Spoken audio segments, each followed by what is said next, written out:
terra prometida, lugar que mana leite e mel, mas que tem um povo poderoso. Isso é o que lemos em Números, capítulo 13, versículos 27 e 28. Nós temos isso projetado aqui nessa imagem, aliás, belíssima imagem, que será utilizada nessa série de mensagens. Mas por que terra prometida? Então, contando para você como nós chegamos a esse tema. Nas férias passadas, que já não tem tanto tempo assim, estávamos lá no sul da Bahia, terra realmente paradisíaca, né? Nós lembramos sempre de paraíso quando vemos aquelas praias, né? Pouquíssima gente na praia, lindo, lindo demais. E estava ali sentadinho debaixo da barraquinha, com camiseta UV e tal, para não torrar, olhando para aquele mar, olhando para toda aquela natureza belíssima, e comecei a meditar nas promessas de Deus. Eu comecei a agradecer a Deus pelas bênçãos dele, pela bênção de eu estar ali naquele lugar, naquele momento, com saúde, podendo enxergar. Não é interessante como a gente só agradece, ou melhor dizendo, só se lembra de determinadas características da nossa existência quando a gente as perde? A gente só se lembra que pisca os olhos milhares de vezes no dia quando cai um cisco no olho. Aí a gente fica super incomodado, é natural, mas quando finalmente a gente consegue tirar o cisco do olho, a gente nem se lembra que teve o problema. Não agradece, Senhor, muito obrigado, porque agora eu consigo piscar meus olhos sem doer. Quando a gente começa a perder a saúde, é que a gente se dá conta de como ela é importante. Né? Chegando aos 60, as coisas começam a falhar. É natural, é da vida. E aí a gente pensa, puxa, a vida era tão bom, né? Quando eu conseguia pegar as coisas no chão sem ter que dobrar o joelho. Não, é assim, é a vida. Mas por que esperar perder algo para sentir falta daquilo? Melhor ainda, o mais importante ainda, por que esperar perder algo para então pedir a Deus que a gente tenha de volta? Por que não valorizar o que a gente tem enquanto tem? Por que não agradecer a Deus pelo que Ele está nos concedendo naquele momento? Todas as vezes, então, quando eu tenho a oportunidade de estar na natureza, que são momentos muito importantes espiritualmente para mim, eu busco isso, intencionalmente, eu busco agradecer a Deus por poder ver. Que bênção maior do que essa? Ver. Não é verdade? E ali, meditando nisso tudo que eu acabei de colocar para vocês, eu me lembrei da Terra Prometida. Eu lembrei da Terra Prometida, um lugar onde manam leite e mel, um lugar cheio de bênçãos. E aí me lembrei que era também um lugar onde havia gigantes, onde haviam povos poderosos, inimigos, né? Como lemos aqui em Números 13, 27 e 28. Na terra prometida manam leite e mel, mas o povo que lá vive é poderoso. E aí então eu pensei, poxa, e sabe que isso seria um tema interessante para uma nova série de mensagens? Nem tínhamos começado a série anterior e eu já estava pensando na seguinte: uma terra cheia de promessas, porém também cheia de desafios. Isso te lembra alguma coisa? Muitas promessas, mas também muitos desafios. Mas deixa eu lhe perguntar uma coisa. Como você reage diante das promessas de Deus? Você as busca? Você acredita nelas? O que você faz? Você as reivindica nas suas orações? Você sabia que a melhor maneira de você ter uma oração respondida por Deus é clamar em cima de uma das suas promessas? Senhor, o Senhor prometeu aqui na tua palavra que faria isso, aquilo, aquilo outro. Eu clamo a ti em nome de Jesus que o Senhor me atenda. clame ao Senhor em cima das promessas dele, porque ele não mente, ele não volta atrás. E são muitas promessas. Eu comentei pela manhã que fui, curiosamente, buscar, né, se havia algum tipo de contabilização das promessas de Deus.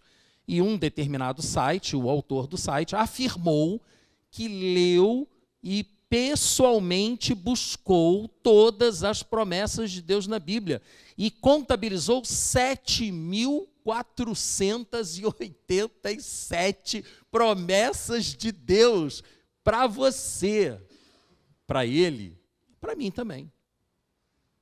Quase 8.000 promessas. Isso fora as promessas dos homens para os homens, dos homens para Deus. Promessas de Deus para nós, quase 7.500 promessas. Então, o que não falta é base bíblica para você clamar ao Senhor pela ajuda dele, para que ele cumpra as promessas dele.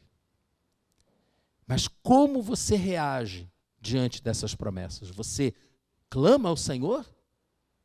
Ou você nem se dá o trabalho de descobrir quais elas são? E mais ainda, se é uma terra cheia de promessas, é também uma terra cheia de desafios. Como você reage diante dos desafios? Qual a sua atitude? Então, diante da riqueza desse tema, nós vimos que seria muito interessante buscar na palavra a aplicação prática da ida do povo de Deus para a terra prometida. Porque tudo aquilo que eles viveram no acesso deles à terra prometida pode e deve ser usado por nós como orientação na nossa vida. Porque, vejam, eu sei que tem muitos teólogos, muitos pastores que acreditam que a terra prometida é uma metáfora para o paraíso. Entrar na terra prometida, entrar na vida eterna, é viver com Deus. Eu não concordo, e ainda bem que eu não sou o único a não concordar com essa posição. Eu e vários outros, não sou teólogo, né? Já falei aqui, eu estudei teologia, mas eu não sou teólogo, sou pastor. Eu, acompanhado de vários outros muito melhores do que eu, cremos que não é possível que a terra prometida seja uma metáfora para o paraíso, porque tem inimigos lá, tem luta, tem guerra, tem vitórias e derrotas. E no paraíso não vai ter nada disso. Não vai ter inimigo nenhum, não vai ter luta, não vai ter guerra, não vai ter morte. Então, a terra prometida é uma metáfora do reino de Deus aqui nessa terra, enquanto ainda estamos nessa terra. Mas, como assim? Se enquanto estamos nessa terra, nós ainda estamos debaixo de tanta opressão. Mas eles também estavam. Eles estavam lutando pela concretização das promessas de Deus. E nós também devemos lutar pela concretização das promessas de Deus em nossa vida. E o livro de Josué, ele nos fala como lutar. E também nos mostra claramente como não lutar. Então ele é um grande guia, já que estamos falando em viagem, é um grande guia de viagem. Como viajar por essa vida, fazendo boas escolhas diante das circunstâncias que sempre estão mudando nas nossas vidas.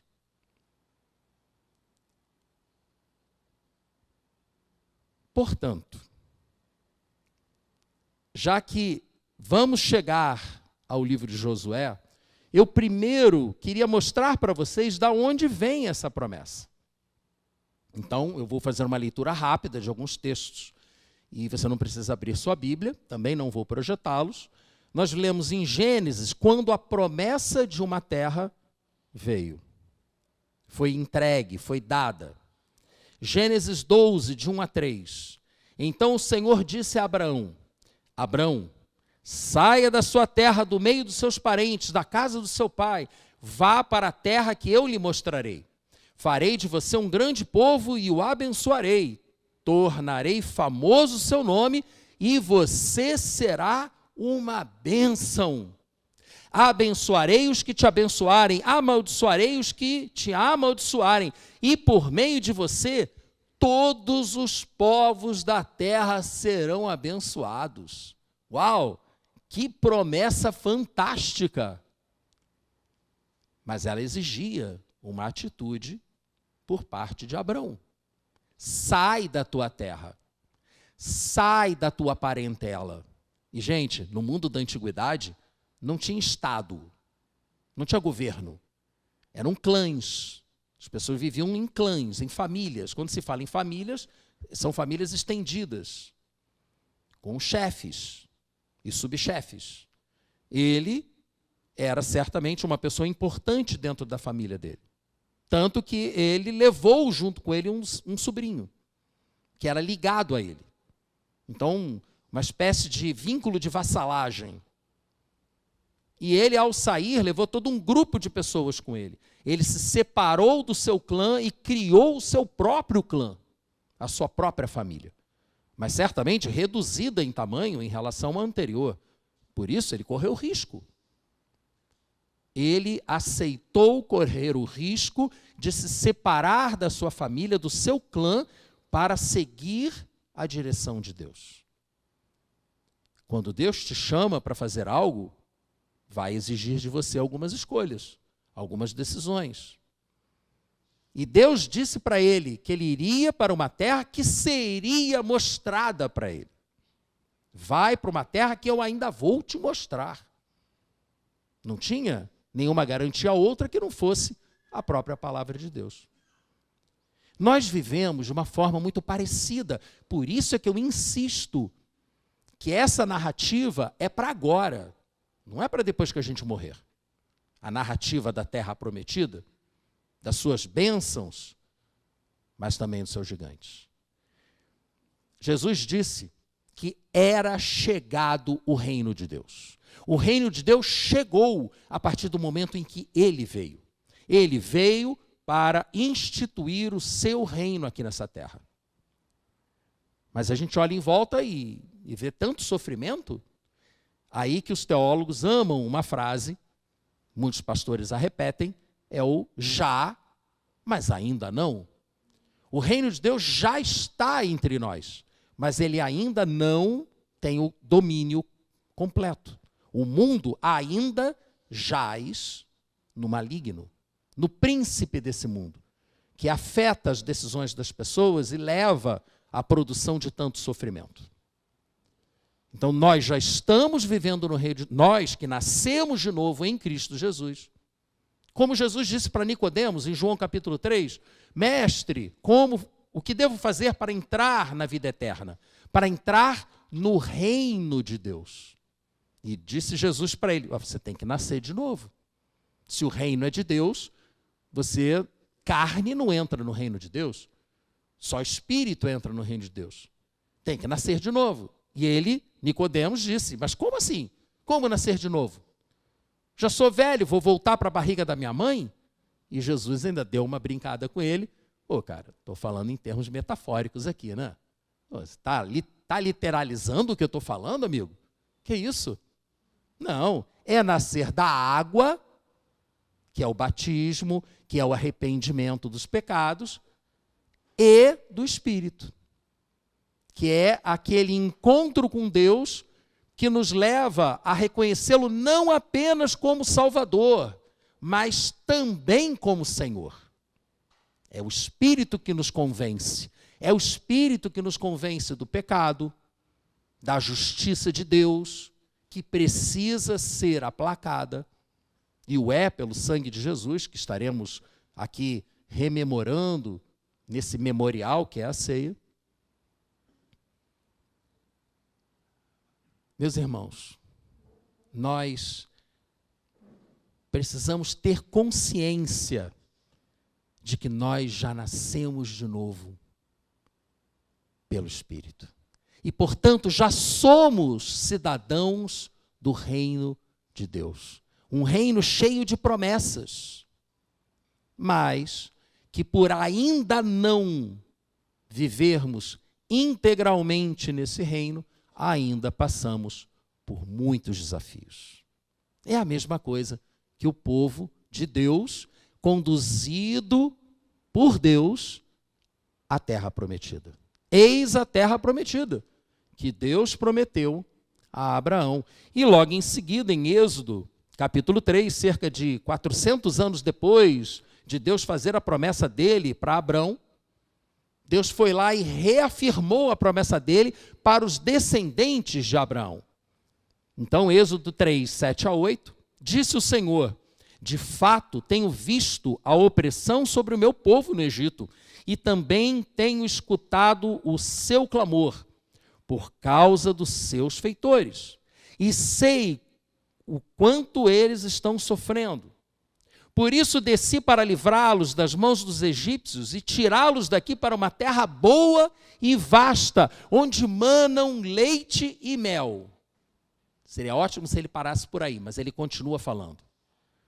A terra dos cananeus, dos hititas, dos amorreus, dos ferezeus, dos heveus, dos jebuseus. A terra já tinha dono. A terra não estava vazia. E ali do meio daquele arbusto em chamas, que não se consumia, né, diferente das queimadas, que consome tudo, ali o arbusto ali pegando fogo e não se consumia, não virava cinza. E a voz de Deus dizendo que iria levá-los para uma terra maravilhosa, cheia de bênçãos, mas cheia de inimigos, povos poderosos. A terra da promessa é a vida que nós vivemos como nascidos de novo, como regenerados. É uma terra cheia de bênçãos, mas cheia de desafios. E depois de sair do Egito, o povo de Deus foi conduzido por Moisés até o deserto. Lá eles firmaram um compromisso com Deus,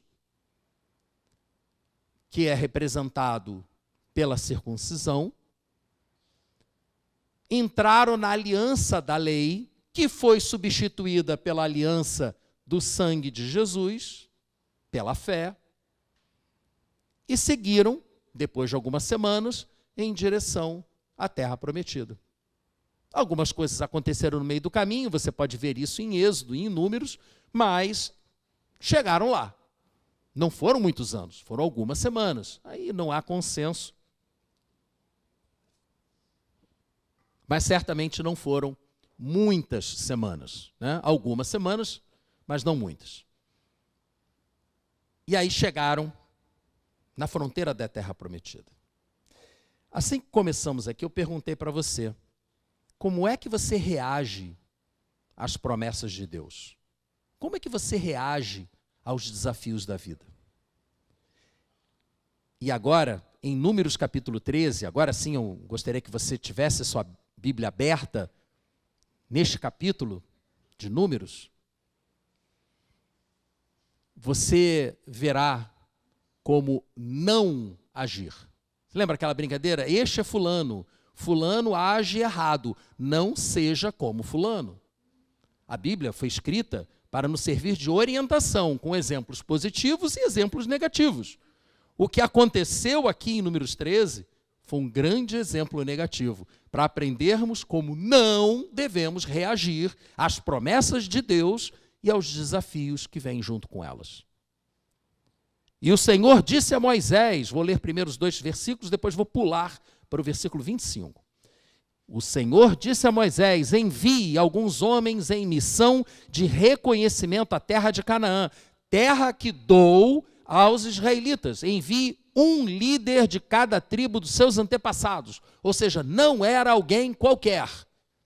Eram 12 espias, 12 espiões, um de cada tribo, um líder de cada tribo, alguém com influência sobre os seus parentes. Importante termos isso em mente, pelo que veremos depois, né? E aí eu pulo para o 25. Ao fim de 40 dias, eles voltaram da missão de reconhecimento daquela terra. Eles então retornaram a Moisés e a Arão e a toda a comunidade de Israel em Cádiz, no deserto de Parã, que foi onde eles pararam lá na fronteira da terra prometida, onde prestaram relatório a eles e a toda a comunidade de Israel e lhes mostraram os frutos da terra. Um pouco antes desse versículo, tem aquele trecho muito conhecido em que os espias cortam um cacho de uvas tão pesado que precisava de 2 homens para carregar. Deve ter arrancado a parreira inteira, provavelmente. Então, ali os camaradas têm até várias imagens, dos homens 2 homens carregando, sobre uma vara um cacho de uva gigante. Só que não era só o cacho de uva que era gigante, tinha mais gigante por lá também. Versículo 27. E deram o seguinte relatório a Moisés: entramos na terra a qual você nos enviou, onde realmente, é verdade, manam leite e mel. Aqui estão alguns frutos dela, mas... pronto, aí quando vem essa conjunção adversativa, já era. Pode ter certeza que vai azedar tudo. Mas o povo que lá vive é poderoso. As cidades são fortificadas e muito grandes. E também vimos descendentes de Enaque, os gigantes. Mas então Calebe, um dos 12 que foram à terra, espiar a terra, fez o povo calar-se perante Moisés e disse: subamos e tomemos posse da terra, é certo que venceremos. Como é que ele sabia que iam vencer? Porque ele acreditava na promessa de Deus. A reação dele à promessa de Deus foi: tem gigante, mas Deus prometeu e a gente vai vencer. Essa foi a reação dele. Só que não foi essa a reação de 10 dos 12. Não foi. Versículo 31. Mas os homens que tinham ido com ele disseram: não podemos atacar aquele povo, é mais forte do que nós. E espalharam entre os israelitas um relatório negativo acerca daquela terra. E não era fake news, era real. O relatório era verdadeiro, só que era negativo. É aquela história do copo meio cheio e meio vazio, É uma questão de perspectiva. A perspectiva de Calebe, que era também a perspectiva de Josué, é que era um grande desafio, mas que com o poder de Deus eles conseguiriam vencer aquele desafio. Já a perspectiva dos outros 10 líderes do povo é que não era possível vencer o desafio. E eles começaram a influenciar o povo, esse relatório negativo deles, e disseram: a terra para a qual fomos em missão de reconhecimento devora os que nela vivem, todos os que vimos são de grande estatura. Vimos também os gigantes, descendentes de Enaque, diante de quem parecíamos, aos nossos próprios olhos, como gafanhotos. Você já não se sentiu pequenininho, perto daquele chefe tirânico? Você não sente que ele é enorme, assim? Parece até que aumenta de tamanho na sua frente. Perspectiva. É como você está se vendo naquela hora. Porque você está olhando mais para o tamanho do desafio do que para o tamanho do Deus que te prometeu aquela terra.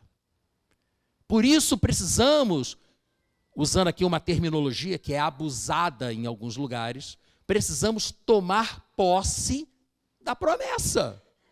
Porque se Deus está prometendo, então vamos tomar posse da promessa, na dependência do Senhor. Todos os 12 espias reconheceram que havia bênçãos sem medida naquela terra prometida. Todos eles reconheceram, mas 10 preferiram olhar principalmente para os gigantes. Se sentiram como gafanhotos diante deles. E depois desse relatório, não é de se espantar que o povo tenha se revoltado contra Moisés e só não o apedrejou, junto com Arão, com o próprio Calebe e com Josué, porque Deus não deixou. A presença de Deus desceu ali no meio do arraial, e na presença de Deus todo mundo cai no chão. Quando a presença de Deus se manifestou a João, lá no Apocalipse, ele caiu como morto no chão. Então, muito cuidado com essas pessoas que dizem, Deus apareceu para mim, senti. Eu li isso num livro uma vez. Eu estava sentado na minha cama, senti a minha cama se afundar, olhei para o lado, estava Jesus. Eu acho que não era Jesus, não. Eu acho que não. Porque João, que andava com Jesus, quando viu o Cristo glorificado na frente dele, caiu morto no chão. Isaías, quando foi levado à presença de Deus, disse, desventurado, miserável homem que eu sou um homem impuro. Estou diante de Deus. Cuidado, gente. Cuidado com quem tem encontros de terceiro grau com a pessoa de Jesus. Cuidado, muito cuidado. O que não significa que o Espírito de Deus não possa falar com você. São duas coisas diferentes.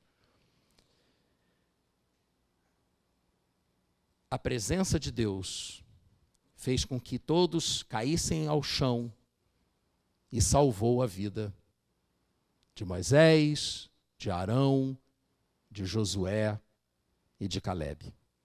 Isso tudo está explicado em detalhes no capítulo 14 de Números, que eu não vou ler. Vou ler apenas o versículo 11.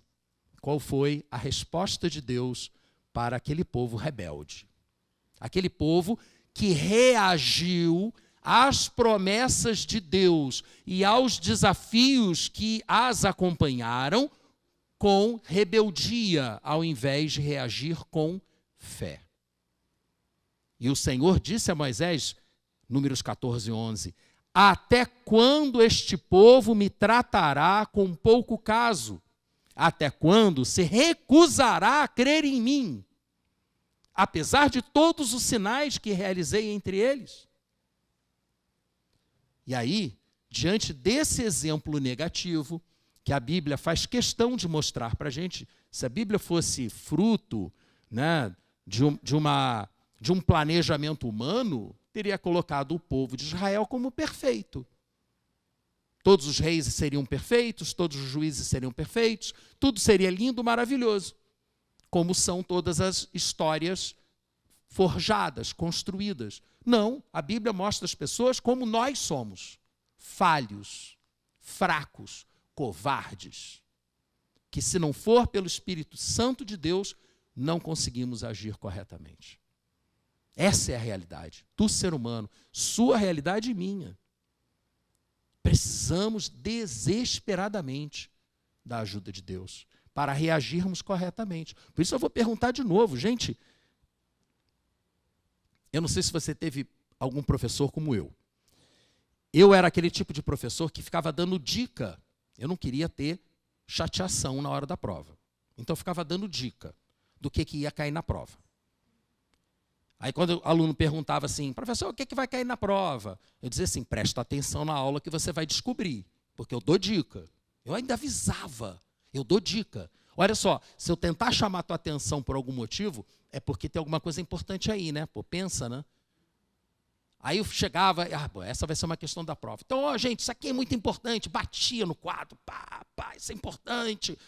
Não é que tinha umas bestas que erravam? Gente, caraca, inacreditável um negócio desse. Você vai lá, avisa que você vai dar a dica. Você bate no quadro, dizendo que aquilo é importante, a pessoa erra. Mas é como a gente age com Deus. Ele fala, avisa, a gente vai lá e erra também. Gente, o ser humano é terrível, terrível. Por isso é que eu tenho que perguntar de novo. Então, se vai cair na prova, tem que perguntar várias vezes, em aula, para a pessoa se tocar que vai cair na prova.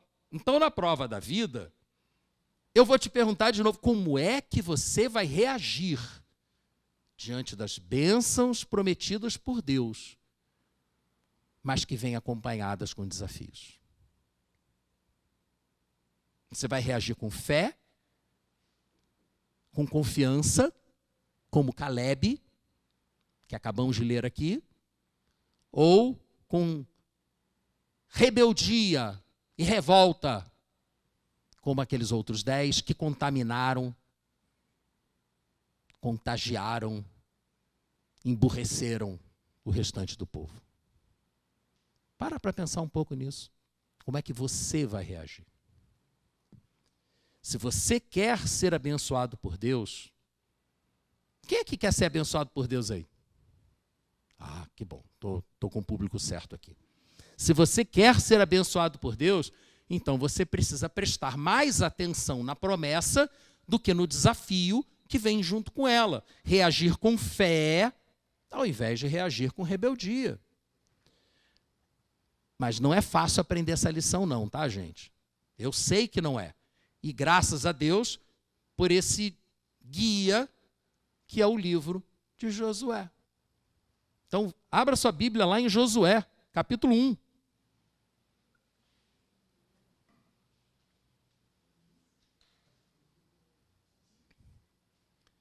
Porque se você quer aprender a reagir com fé, ao invés de reagir com rebeldia, o livro de Josué lhe servirá como orientação prática na forma como você deve conduzir suas escolhas diante das circunstâncias da vida. Esse é o propósito dessa série de mensagens.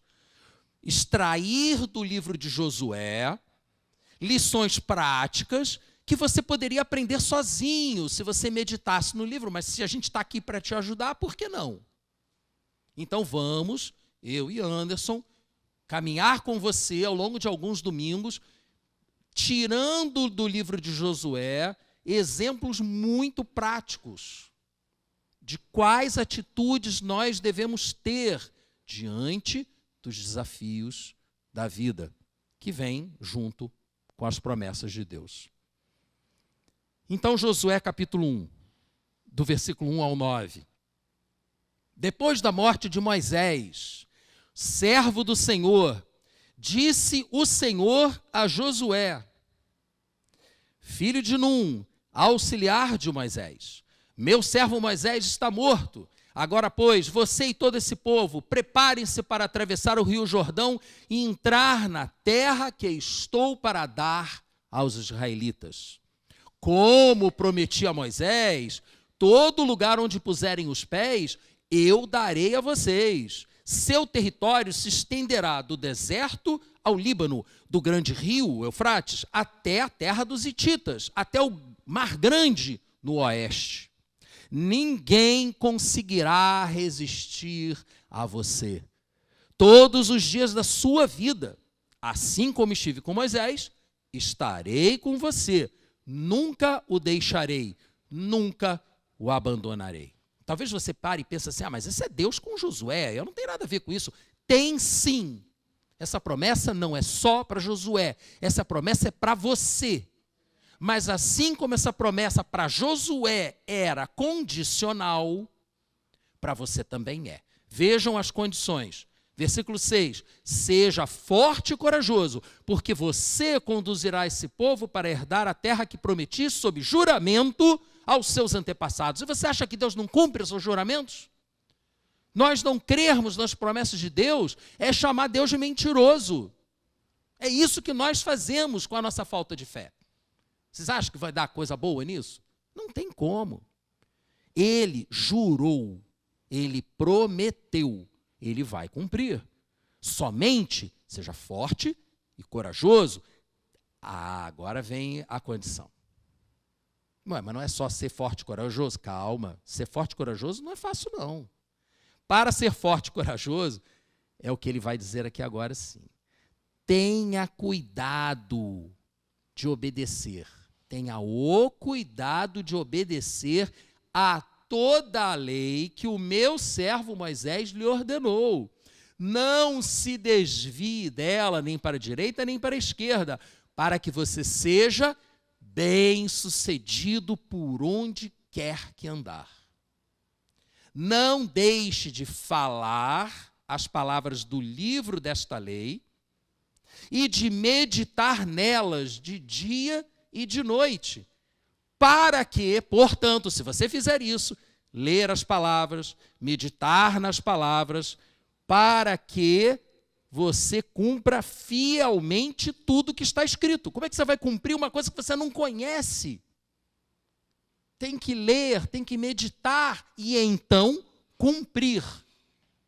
Aí, se você fizer isso, diz o Senhor para Josué, está dizendo o Senhor para você. Só então, olha só, está sendo bem claro aqui, né? A condicionalidade da promessa. Só então os seus caminhos prosperarão e você será bem-sucedido. Não fui eu que lhe ordenei? Seja forte e corajoso. Não se apavore, nem desanime, pois o Senhor, o seu Deus, estará com você por onde você andar. Aleluia! Aleluia! Mas dessa passagem, nós extraímos claramente a primeira lição que tiramos do livro de Josué. A promessa de Deus é condicional. Tem que obedecer a parte que lhe cabe. Não tem esse negócio de, levantou a mão, aceitou Jesus, agora vai ser feliz, meu filho, vai fazer o que você quiser. Isso é heresia. Heresia. Tem um monte de maluco falando isso por aí. Não sigam isso. Heresia. A palavra de Deus não diz isso. Eu acabei de ler para vocês.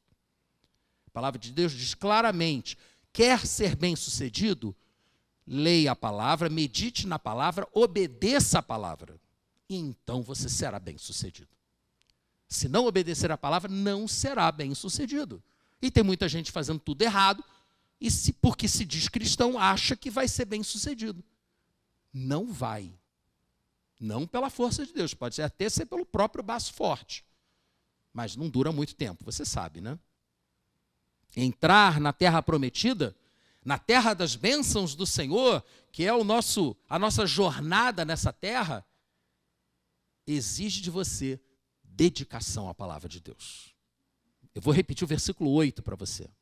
Não deixe de falar as palavras deste livro da lei e de meditar nelas de dia e de noite para que você cumpra fielmente tudo o que nele está escrito. Só então seus caminhos prosperarão e você será bem-sucedido. Você quer ser bem-sucedido? É isso que você tem que fazer. Olha uma dica prática aqui. Promessa condicional. Primeira dica da nossa série de mensagens, dicas, baseadas no livro de Josué. Se você quer ser bem-sucedido, quer ver se cumprirem as promessas de Deus na sua vida, dedique-se à meditação na palavra de Deus. Cumpra as suas orientações. E aí, eu vou apresentar para vocês os temas de todas as mensagens, justamente ligadas umas às outras, na sequência do livro de Josué. É maravilhosa a concatenação dos acontecimentos. Como tem a ver com a sua vida, com a minha. Somente quando fizermos isso, ler, meditar, obedecer, nós conseguiremos ter o poder de Deus para superar os obstáculos que estarão à nossa frente. Superação, tema do domingo que vem. Então, você saberá como se preparar corretamente para as lutas da vida. Opa, apertei o botão errado aqui. Preparação, óbvio. Receberá as orientações de Deus, quando você meditar na palavra dele, vai receber as orientações para alcançar a vitória. Essa daqui a 3 domingos já serei eu de volta. Já estou pensando aqui no que falar. Tudo bem que tudo vai mudar, em 3 semanas a minha cabeça muda tudo, mas já está esquematizado, porque o livro de Josué é aquele, está lá, não tem muito o que inventar. Vitória. Problema é que depois da vitória a gente normalmente fica o quê? Arrogante, relaxado. E aí acontece o quê? Derrota. Aconteceu com eles, pode acontecer com você também. Vamos aprender com eles, para não cometer o mesmo erro, mas sabendo que quando acontecer, se acontecer uma derrota na sua vida, sempre haverá uma restauração. Desde que você reconheça que fez besteira, né? Primeiro passo para a restauração, nós aprendemos lá no Celebrando a Transformação, que também já se chamou Celebrando a Restauração, nós aprendemos que o primeiro passo é reconhecer que tem alguma coisa errada na tua vida. Se você não reconhece que tem um problema, se você não reconhece a causa da derrota, você nunca vai ser restaurado. Vai continuar errando. Mas nós veremos que o que nos leva à derrota e o que pode nos levar à restauração. E logo em seguida, restaurados, começamos a ter novamente vitórias, e aí a gente fica o quê? Orgulhoso. E quando a gente fica orgulhoso, a gente se esquece de onde está vindo o poder que nos dá vitória, e aí a gente se precipita. Sai fazendo as coisas sem perguntar para Deus o que tem que fazer. Ah, está dando tudo certo, é só fazer. Não é bem assim, não. Está vendo como é prático o negócio? Como é lógica, uma sequência lógica. Eu fico maravilhado com isso. Eu sou um cara de sistemas. Né? Eu fui de sistema de armas da Marinha. Eu gosto de coisas sistemáticas. E eu olho para a Bíblia e vejo isso tudo arrumadinho, assim, sequencial. Gente, isso é um nirvana para mim. Maravilhoso. É lindo, lindo. Depois da vitória, a derrota. Depois da derrota, a restauração. Depois da restauração, tem mais vitórias. A gente não vai ficar repetindo as vitórias, né? E aí, depois de mais vitórias, puf, precipitação. Mas, para tudo, tem solução. Porque o nosso Deus é o Deus dos impossíveis. É importante a gente guardar isso em mente. Ele é o Deus dos impossíveis. Ele pode tudo. Né? Como nossa irmã colocou aqui, na hora da adoração. Não há impossíveis para o nosso Deus. Ele pode pegar uma mulher idosa, já estéril, e fazê-la ter um filho. Não há impossíveis para Deus. Tudo é possível a quem crê. E aí, depois dessa sequência toda, finalizamos com aquilo que nós mais queremos, né? Mas não é para vir só no último domingo, não, por favor. Não me deixa sozinho, não, que eu me sinto sozinho, que eu vou ficar triste. O segredo do sucesso. Pelas palavras do próprio Josué. Já depois de ter alcançado as vitórias que eram possíveis, já cansadinho, já pedindo para se aposentar, Josué chegou e falou assim, ó, é assim que a gente vai ser vitorioso. Mas não vá para o final do livro não, tá? Vamos caminhar juntos, lendo todos os detalhes, até chegarmos lá. Quer aprender? Quem é que disse aqui que quer ser bem-sucedido mesmo? Quer aprender como? Quer aprender como ser bem-sucedido? Então, vamos caminhar juntos, acompanhando as peripécias do povo de Deus, guiados por Josué, seus erros, seus acertos, e assim, com a ajuda de Deus, porque sem a ajuda de Deus fica sempre impossível, vamos ser bem-sucedidos.